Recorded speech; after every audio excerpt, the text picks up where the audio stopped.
Cow where it was mutilated, whole inside is gone, cleaned out. Gabe Valdez is giving us a whole new approach to the cattle mutilations he investigated. His investigation told him these were not extraterrestrials at all, but he actually saw military helicopters over these mutilation sites.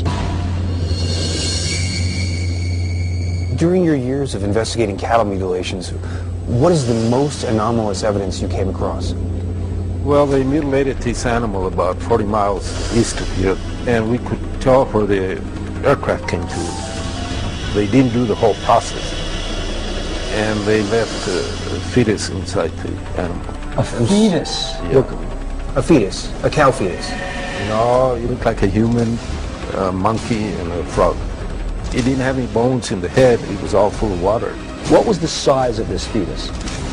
Probably about 42 inches long, but something went wrong with whatever they were doing.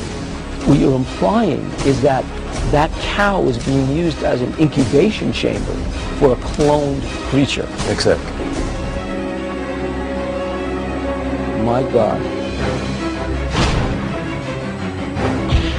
What are we looking at here? Is this a head? That's the front part is the head. This is bizarre. And was this open when you found it? Yeah, it was open. And are these the eyes? Yes. We really had to retrieve them back in order to see them. So there are eyes underneath that fur skin garment. Look at the ear. That's an ear? Yeah, that's the ear. It's an ear of the human. What happened to the fetus? We took it and had it analyzed. It was very confusing to the veterinarians. Did the vet identify anything as human in that fetus? Yeah, I think he could tell the eyes were.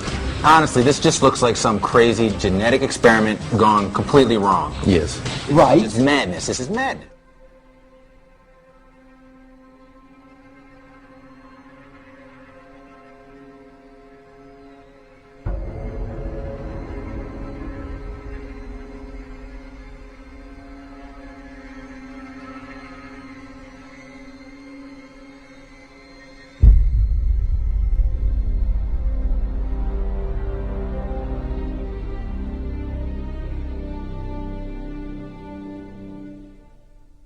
Richard Dawkins is the best example of this. His recent book, The God Delusion, has sold over 1 million copies worldwide. The God Delusion is my long-expected, long-worked-on, full-frontal attack on religion.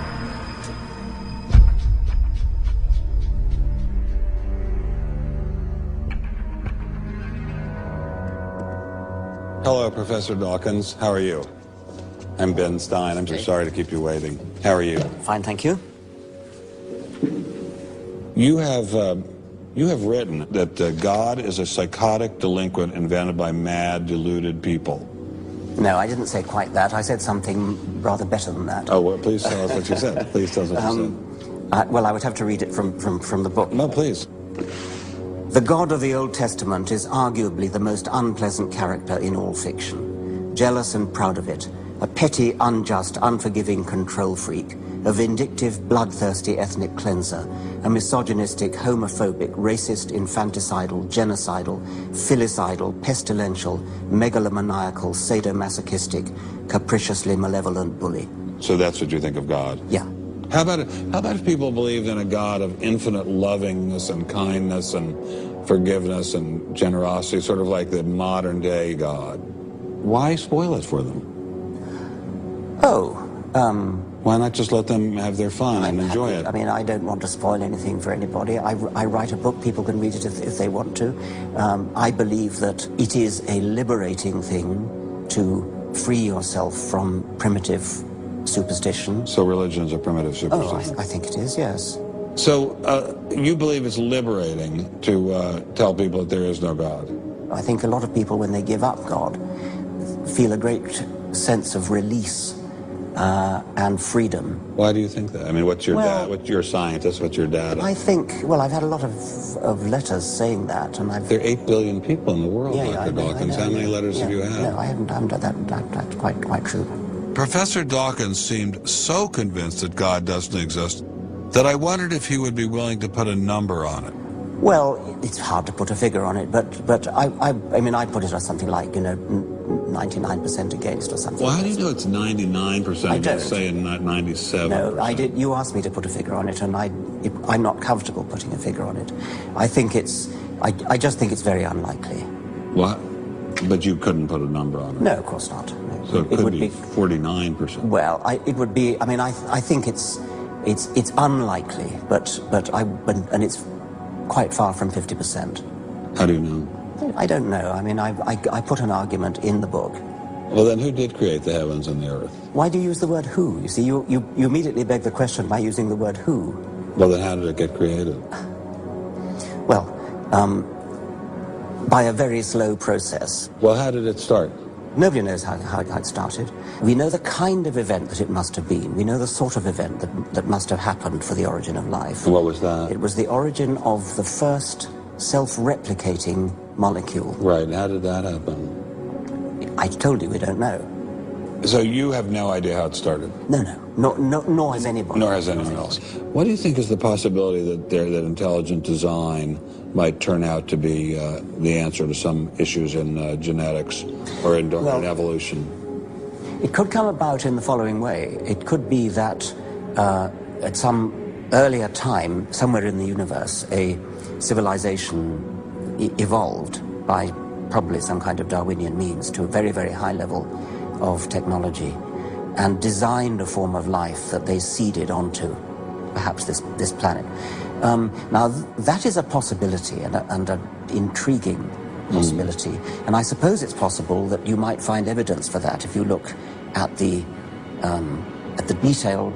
details of biochemistry, molecular biology. You might find a signature of some sort of designer. Wait a second. Richard Dawkins thought intelligent design might be a legitimate pursuit? And that designer could well be a higher intelligence from elsewhere in the universe. Well, but that higher intelligence would itself have had to have come about by some explicable or ultimately explicable process. It couldn't have just jumped into existence spontaneously. That's the point. So Professor Dawkins was not against intelligent design, just certain types of designers, such as God. So the Hebrew God, the God of the Old Testament, he doesn't exist in your view? Certainly. I mean, that would be a very unpleasant prospect. And the Holy Trinity of the New Testament? Nothing.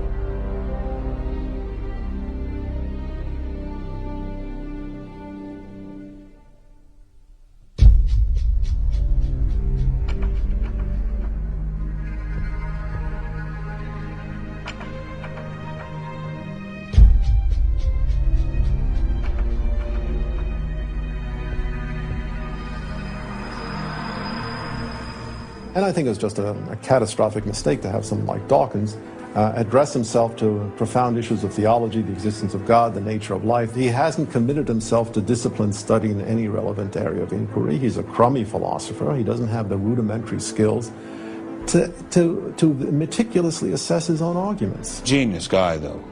Very smart guy. A little bit of a reptile, but very smart guy.